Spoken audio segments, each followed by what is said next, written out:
Hello, welcome to a closer look at DFW businesses.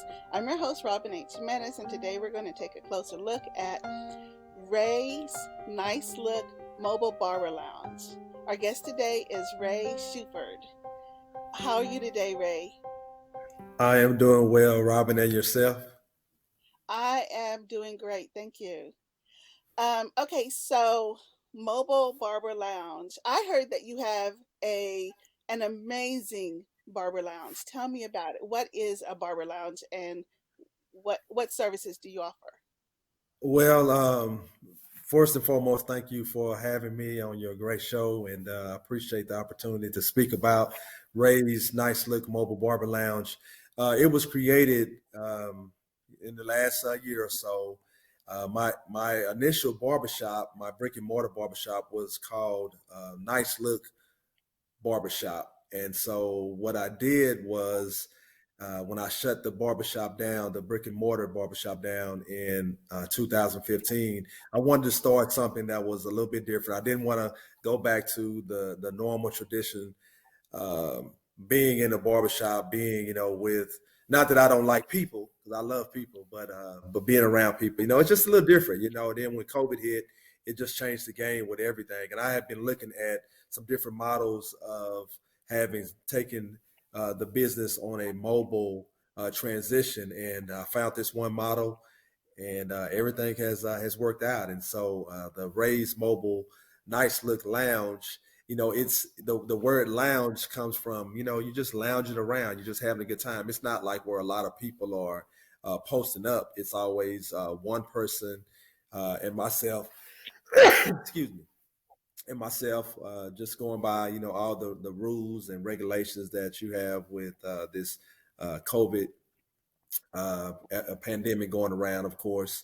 And I just want the person or the client to feel at home. It's for the everyday, ordinary person, that's on the go, that's serious about their time, their convenience, great conversation, communication, and just having something just brought special to them in an upscale way. It's not the traditional barber shop. That's why it's called a barber lounge. And also too, the barbershop, you can still go and get failed appointments, barber showing up when they want to, having to wait, and having all kinds of distractions. Then also too, the threat of COVID, having more people around. And then this new way gives a different perspective on that. But just giving a different level of service, upscale, executive like level of service. Yes, ma'am. Okay, and what all services do you provide? Okay, well, I provide all the services that a traditional barbershop provides, but I do go a little bit further, I guess. And I do have, along with the haircut and the shave, the hot towel, I have a massage treatment, a scalp treatment as well. And I also have a mechanical back and shoulder massage. And I do provide my clients with their personal drink of choice. I remember going to the barbershop and then hitting the old Coke machine, the vending machine, and have to pay for Sprite or Dr. Pepper, whatever. With Ray's Mobile Barber Lounge, that's already added for you. I had a client the other day who he said that, hey, I want a mimosa.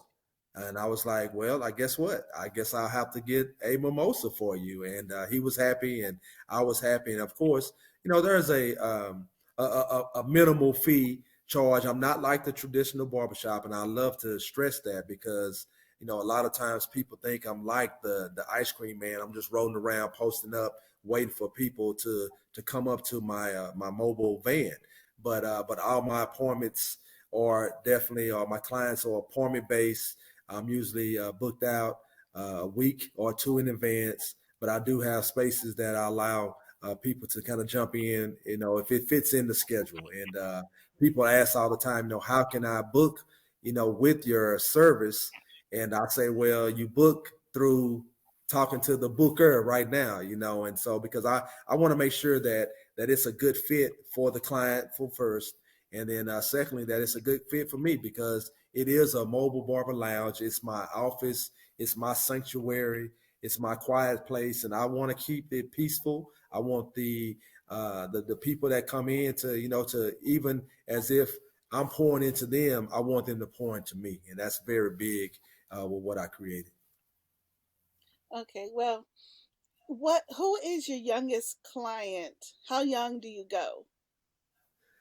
Oh man, that's a good question. Who is my young? Okay, yeah. My youngest client is actually that's a very good question. It's actually a client. He was my very first client when I started cutting hair when I was 16 and he was 7 years old. Now, of course, now he doesn't get the services because he's a little bit of hair. Uh, he's minus a lot of hair now, so yeah, he's hair challenged. Yeah, that's the word. And so, but I do actually cut his.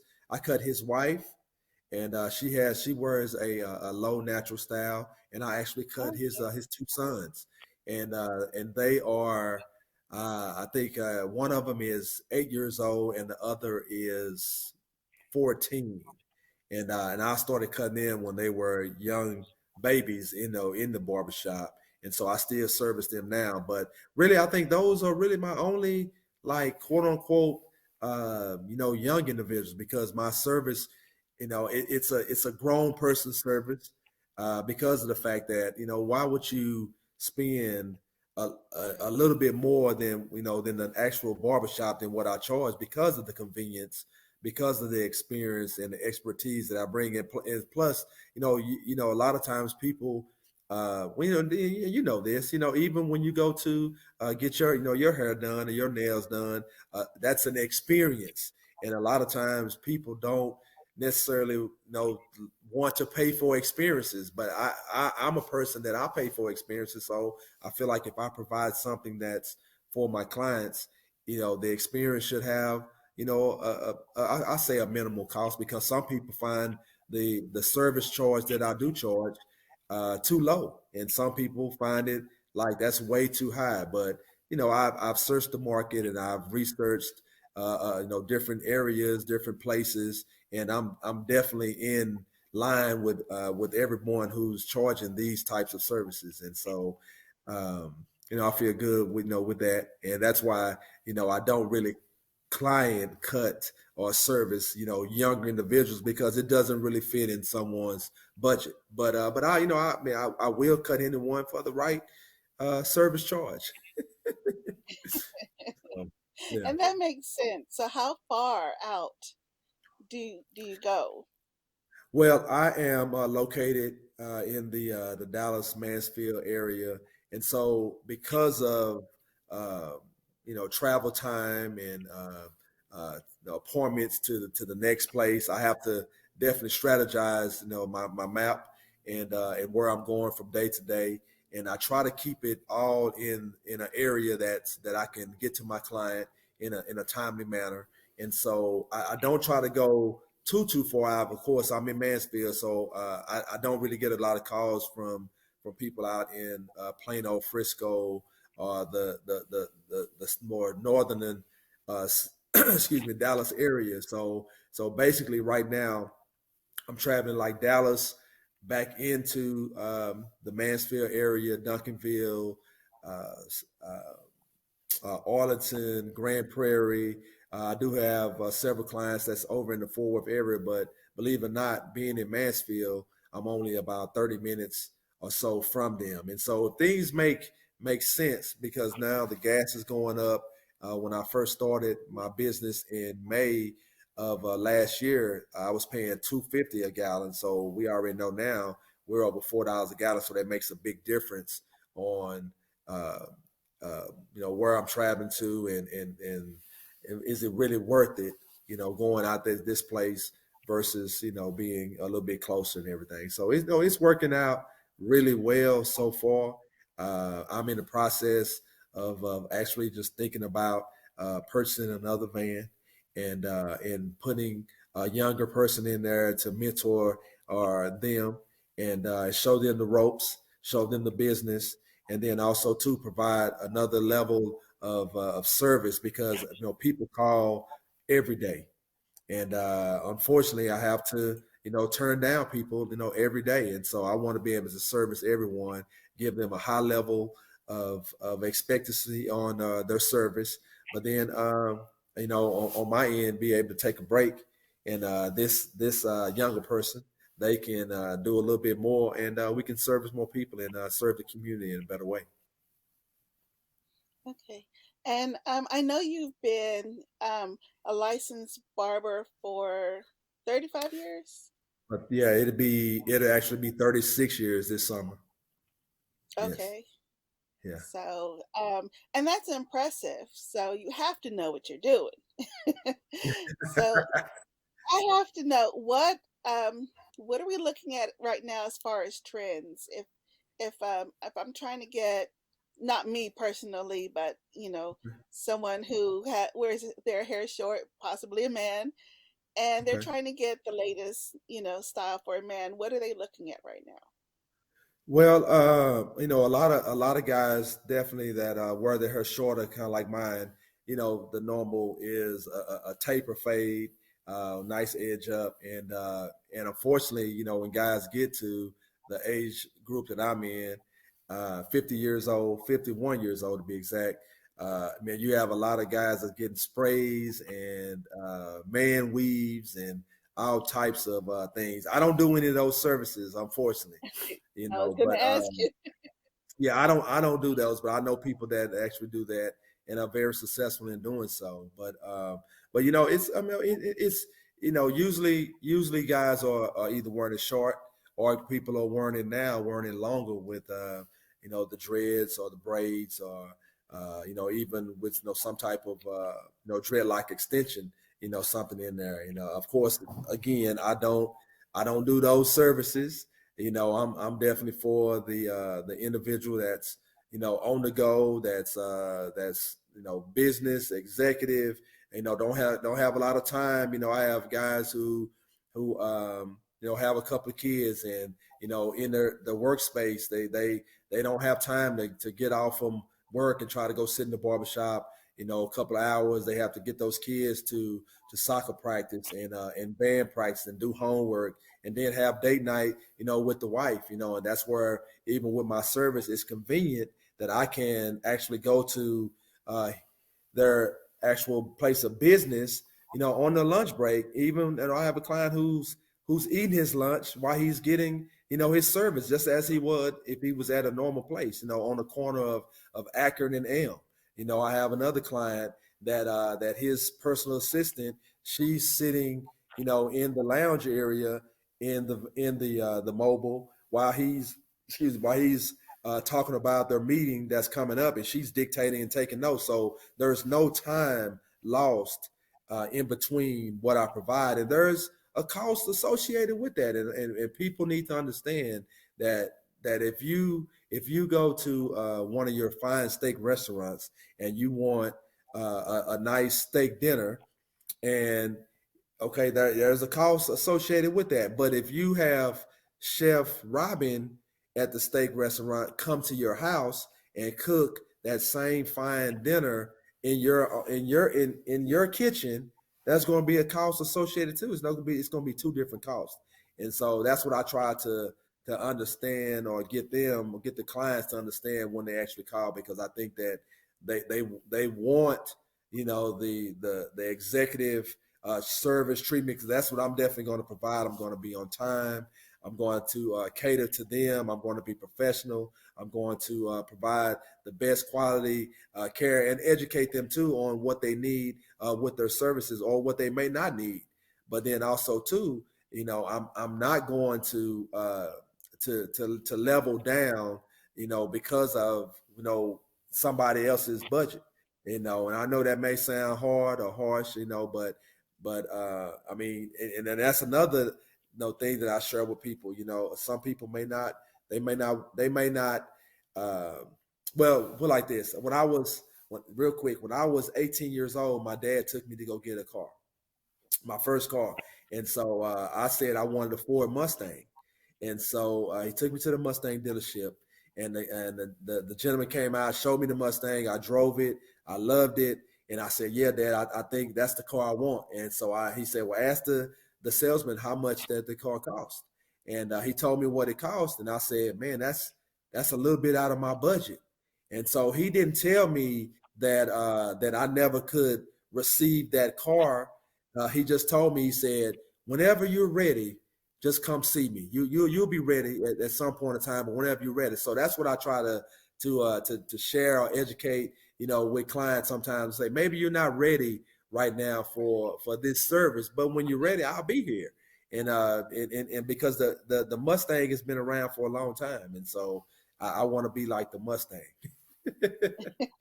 So anyway, Well, that I makes sense. definitely am willing to pay a little bit more for good quality service. True, true, So, I understand that. I mean, and when you're getting, you know, personalized service, it's definitely worth it. true.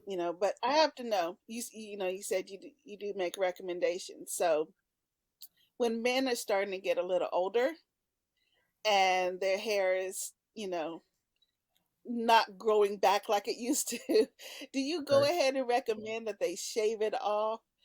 Do you give them those recommendations? Because, I've seen some men that I think they need to be told. Do you offer that, advice, or do you That's a just good let them? question. That's very good. Yeah, when I was working, at my barbershop, the brick and mortar barbershop, it was a coworker of mine that worked there, and he would always say this term called LIG. And the client would like look, and I knew exactly what he was talking about, and everybody else knew what he was talking about, but the client didn't. But LIG stands for let it go. LIG, let it go. So and we would laugh about that all the time, a good barber or concierge that I say that I am. Will the relationship that you have with your client, you should be able to say, hey, Robin, hey man, I love you, right? You say, yeah, yeah, yeah. How long you been going to me? You've been going to me for 10 years now. Hey, I personally, I really feel, now you do what you want to do, but I feel what looks best if, you start to, either cut it a little bit lower, and I've been good at, uh, fading in spots, to make things look a little bit fuller or whatever, you go a little bit lower. But once you can't fade in spots, you can't paint on any things, you can't put any hair fibers in there to lock stuff in, you can't do any man bun weaves and all that kind of stuff. It might be time to say, hey, you know what? I think it's time to go ahead and cut it off. Michael Jordan looked real good with it. So Charles Barkley looks smooth. It's a lot of, the bald head is a smooth staple now, and so it looks Yeah. well. But I mean, I will share that with a client just because of the fact that I don't want them going around looking crazy. And two, your client is your billboard, and I don't want them walking around with my billboard saying that who did that? Hey, Ray's Mobile did that, and I'm gonna be like, well, you know what? I don't think I'm gonna use Ray's Mobile. So yes, Mhm. indeed. And let them know there's some women that love a bald head. So, Okay, okay, okay, okay. I mean, trust me. Yeah. All right. So, um, but you talked about mentorship earlier. You are actually part of and a co-founder of Mentoring Brother to Brother, correct? Yes, I am. Yes, I am. So, Uh, can Go you ahead. tell us a little bit about that? Yeah, in 1999, my best friend and I, we actually started an organization entitled Mentoring Brother to Brother, and we just saw a need. And he was a school teacher at the time, and he's a principal now. And I work for the Dallas Fire and Rescue Department, and we just both saw that there was a lot of young men that looked like us, that needed some type of mentorship because they were coming from single parent homes, and we just thought that they should have some type of outlet, and we've been the products of great mentorship, and we just thought it would be great to start an organization to help them out. The organization is still thriving today. Uh, my friend and I are now board members. We've stepped back and let younger guys kind of just take over the reins as the lead mentors, and so things are doing really, really well. We've had some kids that have gone on to do some phenomenal things.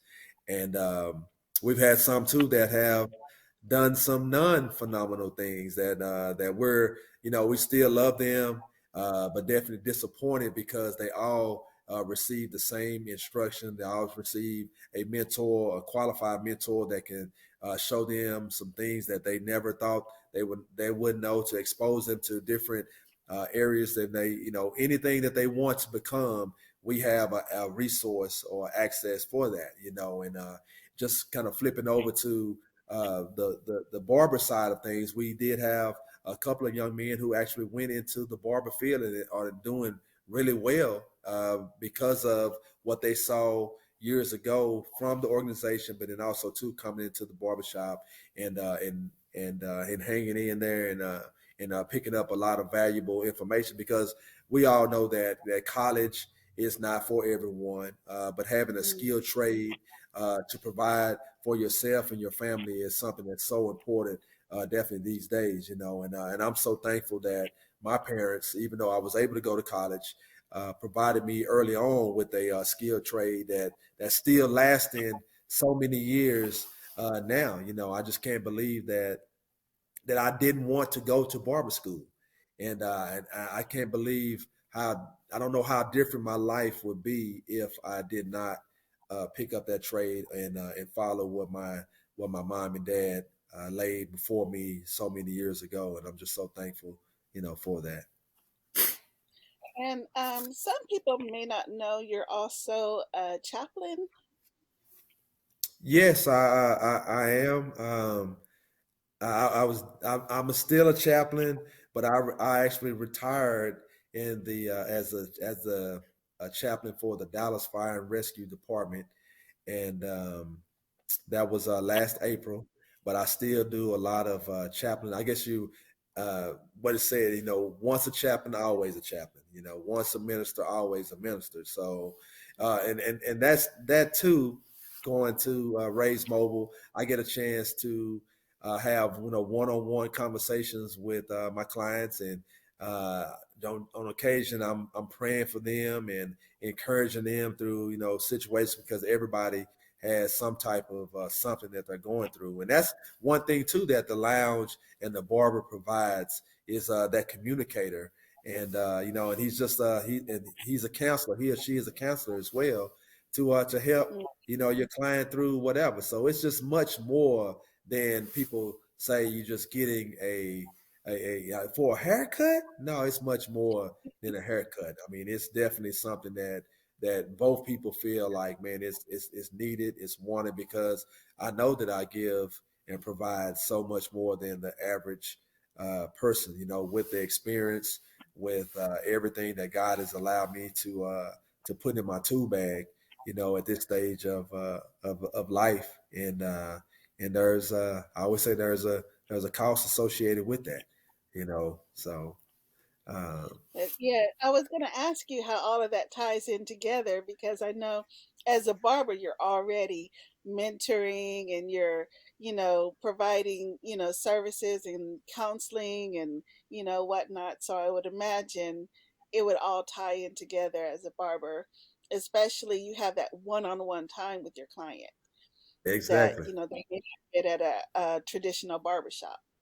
Exactly. My wife always says is that I'm a man of many different hats, and she never knows who I am from day to day.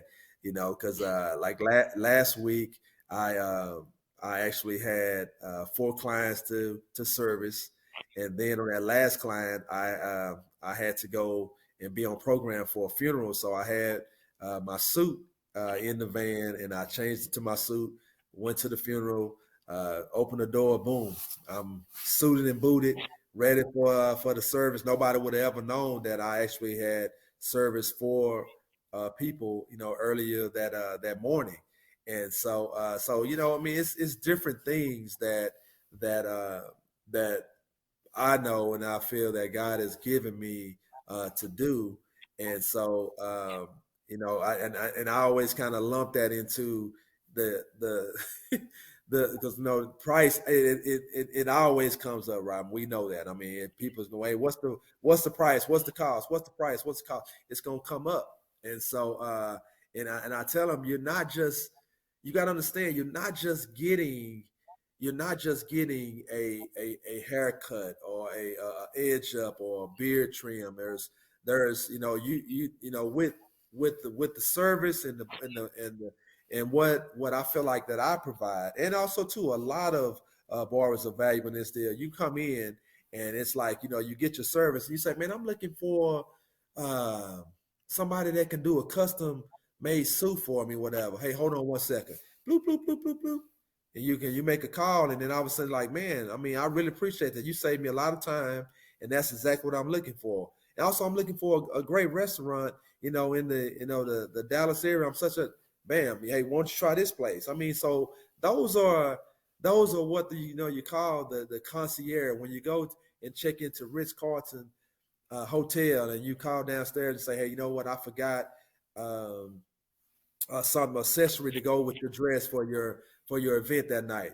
I mean, I bet you that concierge can find that for you, but yet it's still they're probably going to say, "Hey, Robin, there's a little associated fee that goes along with that." You can say, "Hey, there's no problem because guess what? You needed that at that time. That was important to you to make your experience the best experience for your event or engagement that you had." And so I always just like to give examples on that because people sometimes they don't understand that, and so I I think they're don't going into a regular barber shop and getting that regular exactly haircut, regular service. exactly. So for those of us, and I know we have several viewers that are going to be ready for your service. So for those viewers, how can they get in touch with you? The viewers can get in touch with me generally by my cell phone. I have a business line that I actually have, and that number is uh, 682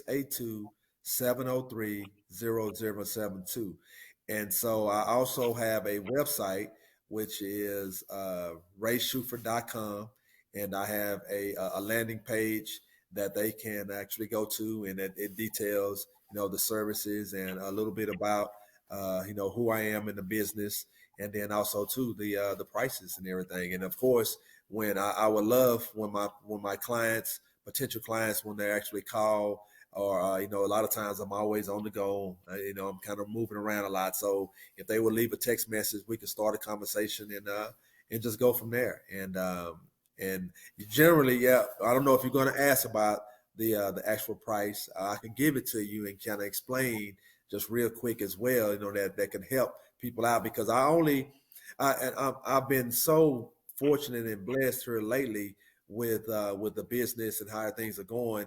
I only really have like spots for about 4 or 5 more spots into my I call it my rotation on everything, and that was for serious clients who are definitely on the go, that are serious about having someone that takes care of them, that concierge to them, that caters to them, and make sure that their life is it is better going forward. And those so the service is a minimum $125, right?